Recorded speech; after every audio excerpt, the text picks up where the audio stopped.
ಇಂದು ಸಾರಿಗೆ ನೌಕರರ ವಿವಿಧ ಬೇಡಿಕೆಗಳ ಕುರಿತಂತೆ ಸಭೆ ಆಗುತ್ತೆ. 4 ಸಾರಿಗೆ ನಿಗಮಗಳ ಎಂಡಿಗಳ ನೇತೃತ್ವದಲ್ಲಿ ಮೀಟಿಂಗ್. ಸಾರಿಗೆ ಜಂಟಿ ಕ್ರಿಯಾ ಸಮಿತಿಯೊಂದಿಗೆ ಸಭೆ ಆಗುತ್ತೆ. 4 ಸಾರಿಗೆ ನಿಗಮಗಳ ಎಂಡಿಗಳ ನೇತೃತ್ವದಲ್ಲಿ ಮೀಟಿಂಗ್ ಅನ್ನು ಆಯೋಜನೆ ಮಾಡಲಾಗಿದೆ. ಸಾರಿಗೆ ಜಂಟಿ ಕ್ರಿಯಾ ಸಮಿತಿಯೊಂದಿಗೆ ಇವತ್ತು ಸಭೆಯನ್ನು ನಿಗದಿ ಮಾಡಲಾಗಿದೆ. ಬೆಳಗ್ಗೆ 11 ಗಂಟೆಗೆ ಕೆಎಸ್ಆರ್ಟಿಸಿ ಕೇಂದ್ರ ಕಚೇರಿಯಲ್ಲಿ ಚರ್ಚೆಯನ್ನು ಮಾಡ್ತಾರೆ. ಪ್ರತಿ ಕಾರ್ಮಿಕ ಸಂಘಟನೆಯಿಂದ 2 ಪದಾಧಿಕಾರಿಗಳು ಕೂಡ ಭಾಗಿಯಾಗ್ತಿದ್ದಾರೆ. ನೌಕರರ ವೇತನ ಪರಿಷ್ಕರಣೆ, ಬಾಕಿ ಭತ್ಯೆಯನ್ನು ಉಳಿಸಿಕೊಂಡಿದ್ದಾರಲ್ಲ, ಈ ವಿಚಾರಕ್ಕೆ ಸಂಬಂಧಪಟ್ಟ ಹಾಗೆ ಒಂದಷ್ಟು ಪ್ರಮುಖ ವಿಚಾರಗಳ ಬಗ್ಗೆ ಚರ್ಚೆಯನ್ನ ಮಾಡಲಾಗುತ್ತೆ. ಪದೇ ಪದೇ ಸಾರಿಗೆ ಇಲಾಖೆಯಲ್ಲಿ ಸಮಸ್ಯೆಗಳಾಗ್ತಾ ಇರುತ್ತೆ. ವೇತನದ ಸಮಸ್ಯೆ, ಇದರ ಜೊತೆಗೆ ಹಲವು ಸಮಸ್ಯೆಗಳಿದ್ದಾವೆ.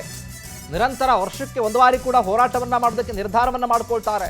ಇದ್ಯಾವುದು ಕೂಡ ಆಗಬಾರ್ದು ಅನ್ನುವಂಥ ನಿಟ್ಟಿನಲ್ಲಿ ಈಗ ಏನು ಕೆಎಸ್ಆರ್ಟಿಸಿ ಇರ್ಬೋದು, ವಾಯುವ್ಯ ಕರ್ನಾಟಕ ಸಾರಿಗೆ ಇರ್ಬೋದು, ಈಶಾನ್ಯ ಕರ್ನಾಟಕ ಸಾರಿಗೆ ಇರ್ಬೋದು, ಆಗ್ನೇಯ ಕರ್ನಾಟಕ ಸಾರಿಗೆ ಇರ್ಬೋದು, ಈ ಎಲ್ಲ ಭಾಗದ ಪದಾಧಿಕಾರಿಗಳ ಜೊತೆ ಇವತ್ತು MD ಅವರು ಮೀಟಿಂಗನ್ನು ಆಯೋಜನೆ ಮಾಡಿದ್ದಾರೆ.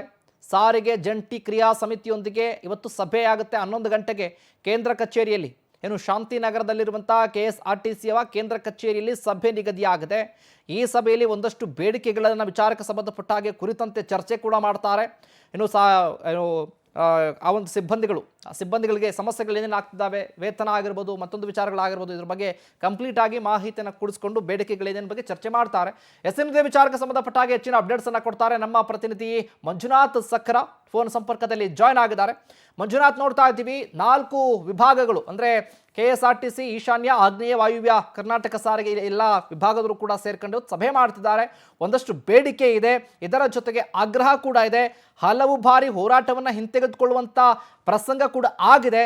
ಏನೆಲ್ಲ ಸಭೆಗಳಲ್ಲಿ ಚರ್ಚೆ ಆಗ್ಬೋದು, ಈ ವಿಚಾರಕ್ಕೆ ಸಂಬಂಧಪಟ್ಟಾಗೆ ಅಪ್ಡೇಟ್ಸ್ ಕೊಡೋದಾದ್ರೆ?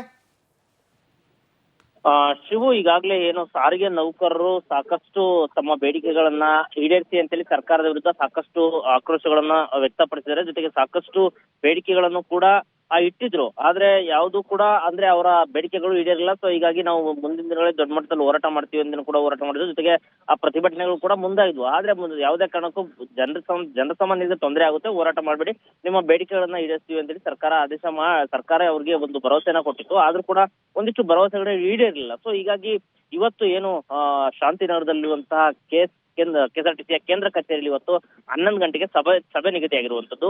ಈ ಸಭೆಯಲ್ಲಿ 4 ನಿಗಮಗಳ MDಗಳ ನೇತೃತ್ವದಲ್ಲಿ ಜಂಟಿ ಕ್ರಿಯಾ ಸಮಿತಿಯೊಂದಿಗೆ ಇವತ್ತು ಸಭೆ ಆಗುತ್ತೆ. ಸಭೆಯಲ್ಲಿ ಪ್ರಮುಖವಾಗಿ ಪ್ರತಿಯೊಂದು ಕಾರ್ಮಿಕ ಸಂಘಟನೆಯವರಿದ್ದಾರೆ. ಏನು 2 ಪದಾಧಿಕಾರಿಗಳು ಹಾಜರಾಗಬೇಕು ಅಂತ ಕೂಡ ಹೇಳಿದ್ದಾರೆ. ಸೊ ಇವತ್ತು ಮುಖ್ಯವಾಗಿ ಬಹುತೇಕವಾಗಿ ಚರ್ಚೆ ಆಗುತ್ತೆ. ಅಂದ್ರೆ ಅವರ ಏನು ಅರಿಯರ್ಸ್ ಹಣ ಆಗಿರ್ಬೋದು, ಜೊತೆಗೆ ಅವ್ರಿಗೆ ಹಿಂಬಾಕಿ ಹಣ ಏನ್ ಬರ್ಬೇಕಾಗಿದೆ, ಜೊತೆಗೆ ಸ್ಯಾಲರಿ ಒಂದಿಷ್ಟು ಇನ್ಕ್ರೀಸ್ ಮಾಡ್ಬೇಕು ಅಂತೇಳಿ ಸಾಕಷ್ಟು ಬೇಡಿಕೆಗಳಿದ್ವು. ಸೊ ಈ ಎಲ್ಲಾ ಬೇಡಿಕೆಗಳನ್ನ ಇಟ್ಕೊಂಡು ಇವತ್ತು 11 ಗಂಟೆಗೆ 4 ನಿಗಮಗಳ MDಗಳ ಜೊತೆಗೆ ಸಭೆ ಆಗುತ್ತೆ. ಸಭೆಯಲ್ಲಿ ಸಾಕಷ್ಟು ವಿಚಾರಗಳನ್ನ ಚರ್ಚೆ ಮಾಡಲಾಗುತ್ತೆ. ಒಂದ್ ವೇಳೆ ಏನಾದ್ರು ಸಾರಿಗೆ ನೌಕರರು ತಮ್ಮ ಬೇಡಿಕೆಗಳ ಲಿಖಿತ ರೂಪದಲ್ಲಿ ಅಥವಾ ಸರ್ಕಾರದ ಆದೇಶ ಆದಷ್ಟು ಬೇಗ ಅವನ ಬೇಡಿಕೆಗಳನ್ನ ಈಡೇರಿಸಲಿಲ್ಲ ಅಂದ್ರೆ ಮತ್ತೆ ಮುಂದಿನ ದಿನಗಳಲ್ಲಿ ನಾವೇನ್ ಮಾಡ್ಬೇಕು, ಯಾವ ರೀತಿ ಕ್ರಮ ಕೈಗೊಳ್ಬೇಕು, ನಮ್ಮ ಮುಂದಿನ ಹೋರಾಟ ಹೇಗಿರುತ್ತೆ ಅಂತೇಳಿ ರೂಪರೇಷೆಗಳನ್ನು ಕೂಡ ಸಿದ್ಧತೆ ಮಾಡ್ಕೊಳ್ಳಾಗುತ್ತೆ ಶಿವು. ಥ್ಯಾಂಕ್ ಯು ಮಂಜುನಾಥ್ ಸಕ್ರ, ನಿಮ್ಮೆಲ್ಲ ಮಾಹಿತಿಗಾಗಿ.